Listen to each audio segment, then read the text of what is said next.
It is scorching hot here today in Jakarta, but luckily we've managed to get hold of a cloud, specifically the Wuling cloud, which you will very soon know in India as the MG Windsor. The MG Windsor is about to go on sale, I think in the next few days in India, but when we found out it's already on sale in Indonesia as the cloud, we just had to give it a go. So here we are for a quick test drive, and I'm going to tell you as much as I can in this short time. How it looks, what it's like on the inside, how comfy it is, what it's like to drive, and what kind of features it has. Tell us what you think about the Wuling Cloud or MG Windsor down in the comments. And if you haven't already, please subscribe to the Autocar India channel. Ever since its India debut back in 2019, MG Motor has always tried to make its products stand out from the establishment in some way or the other. With the Windsor, that means taking on the likes of the Nexon EV and XUV400 with an EV that's not an SUV. MG calls it a CUV, but just what does that mean exactly? It's got this really cool retro-futuristic aesthetic with its smooth monovolume shape, cutesy LED elements, clean glasshouse, floating roof, flush door handles, and liberal use of chrome. It really does look like a vision of the future from the 50s or 60s, and I am all on board for it. Fitting that aesthetic are the large, cool 18-inch alloy wheels, and though we don't have an official figure yet, there appears to be considerable ground clearance. It's also a lot bigger than you think. At 4.3 meters long, it's the length of a Creta, but because of its shape, it feels larger up close. It's practical too, with a massive 604 liters of boot space under its powered tailgate. I'm sure this includes the huge space below the floor, although in India this part will probably get taken up by the spare tire. Flip the 60-40 split seats and space goes up to a mammoth 1707 liters. Like with the Comet, there is no frunk, and instead you'll find access to the wiper fluid and 12-volt battery under the bonnet. There are two charging ports, interestingly located at the front left and rear right of the car, and while this car uses the CHAdeMO DC plug, in India we should get a conventional CCS2 unit.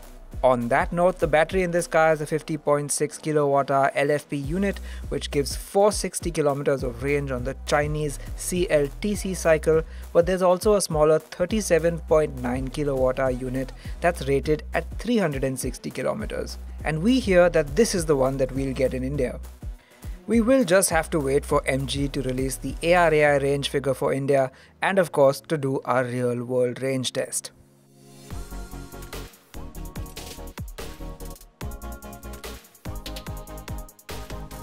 The first word that comes to mind while sitting in the driver's seat of the Wuling Cloud / MG Windsor: minimalism. We've heard of car companies taking away a lot of the buttons from the driver interface, but this is a whole other level. There is absolutely nothing to touch or feel here. I mean, there's the hazard light switch up there and the switches for the lights, and there is a parking brake switch over there. But that's it. There's not another button inside, which is just crazy. Interestingly, for India, MG has put in physical AC controls for the Windsor, as we saw in a recent teaser video, but that still leaves you without a lot of your typical physical controls. Now, of course, as you might imagine, a lot of those controls have been consigned to the touchscreen, and I'll get to that in a moment. First, you should know that the drive selector is here. It's on the column mounted stock. But unlike with European cars that do this, like Mercedes cars, this is a right-hand drive market, and so it's on the left, which takes a little getting used to, which I'm sure you will after a little while. Your wipers and indicators are on the right-hand side stock. As for the rest of the look and feel, it is very monovolume, very skateboard platform, very born electric. By that I mean the windscreen just stretches all the way forward. These A-pillars just go right to the edge of the bonnet. It gives you a great sense of space, there's absolutely no doubt about that, but it does take a little getting used to. Like the outside though, there are some interesting quirks on the inside too. You get this rather unique 3 cup holder layout here with one big one and 2 smaller ones, but what makes it really unique is that you can pull out this bit over here, and it's meant to store your bowl of ramen or cup noodles. How handy is that? Imagine putting a instant Maggi cup over there. That's kind of the idea, really. And this floating spar over here houses a wireless charger. Underneath there's a big cubby hole over there, and down there there's an even bigger cubby hole to store some of your stuff, and has 2 USB chargers. What you also notice pretty early on is that quality levels have taken a huge leap forward compared to the likes of the MG Comet. There's no more of that shiny, glossy, white colored plastic. Oh no, it's all rich feeling wood effect trim and dull metallic effect trim all over the place, and it feels really well put together. There's even some nice soft touch material on the top of the dashboard. I also really like the speaker grills, which have this nice spindly effect and really convey a sense of quality. They've even got ambient lighting around them. Now we have to talk about the screens, and let's start with this one over here. It's an 8.8-inch unit, which is even smaller than the one in the Comet. Now, as with the Comet, there's a little diagram of the car in the center, but because this car has ADAS, it actually shows you when other vehicles come into your path. That's kind of cool. But then your range data and your trip meter information is just crunched into one little corner where it's too small to see, especially the state of charge, which is a really tiny number alongside the range in the corner. As for the big screen, at 15.6 inches, it is the biggest in class and really dominates the interior experience. As I mentioned, it swallowed up many functions, and that includes drive modes, headlamps, and even adjusting the wing mirrors, which is done in conjunction with the steering controls like in a Tesla. Our test car didn't have Apple CarPlay or Android Auto, but the Indian Windsor will use a different software entirely and will include these two features. And here's a look at some of the other features that will, or rather should, be available.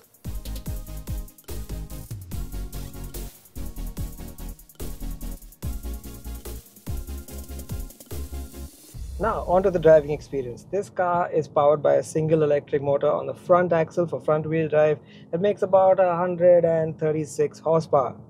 It's not a huge amount, it's not class-leading certainly, but it does feel ample. The car weighs just over 1500 kgs, which in EV terms is not too bad. So for the power on tap, it feels more than sufficient to hustle this thing along. You get drive modes that go from Eco Plus to Eco to Normal and Sport. And yeah, there's a noticeable difference as you toggle between them in the intensity of the power delivery.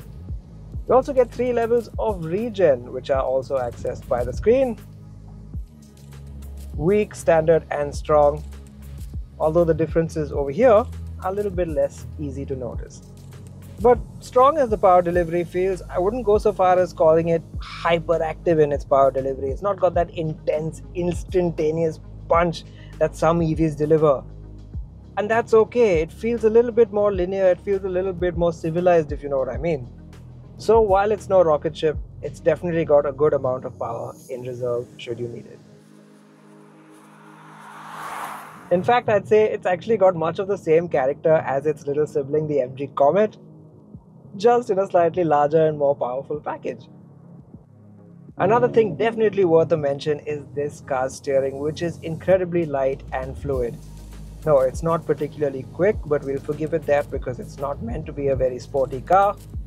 But there's a certain accuracy to it that feels very rewarding. It's also got an incredibly tight turning circle, and I even had to do a double take while I was unparking the car earlier today. These are all things that should make it very maneuverable on our Indian roads. So it's agreeable if not engaging to drive, and crucially very easy to maneuver around town. But as some of you will have guessed already, its biggest trick can be found in the second row. Really, the strength of the MG Windsor is going to be its back seat, because this being a born EV skateboard platform, they've really been able to maximize the amount of space you get inside this car. Now it's got a nice long generous 2700mm wheelbase, and that's translated into loads and loads of legroom. As you can probably tell, I have huge amounts of space to stretch out. Now, admittedly, the gentleman driving has got a seat quite far ahead, but I think you'll agree there's plenty of leeway for more movement, even for taller passengers. What the brochure numbers can't tell you is just how comfy this seat is. The cushioning is something else. It's generous, it's soft, and though it looks a bit unusual, it's meant to resemble an old-timey sofa, and that's exactly how it feels. Just surrounds you with soft cushioning that you can absolutely sink into. Thigh support is really good, and even back support. It's got these unusual contours that you don't mind just pushing your back into and getting in comfy for a nice long journey. Headroom also is pretty good, as you can see, and frankly, this is a great seat for the chauffeur driven. And that's before you get to its ultimate party trick. A lot of cars have a reclining rear seat, but this one reclines to a mammoth 135 degrees. Check this out. This is pretty much a sleeping position. The idea is also not just when you're being chauffeur driven, but when you've parked the car, you can fold these front seats flat and make sort of a bed out of it, where you can sort of enjoy the view out the front, maybe watch something on the screen over there. And in India, although this car doesn't get it, we will get a full fixed glass roof that will give you a nice view of the sky. So that's something else you could enjoy while reclined like this, I suppose. But all things considered, it's a very, very nice place to be. You get a huge view out of this massive window. There's an AC vent. It's only one AC vent, so you and your co-rear passenger might have to jostle for it. And there's a charging port USB back there as well.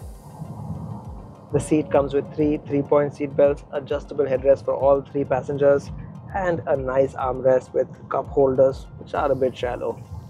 Another thing I'm going to have to commend while I'm sitting back here is refinement and ride quality. Now, yes, of course, this is an EV, so there is no powertrain noise whatsoever. It's not even got too much of that artificially generated whine.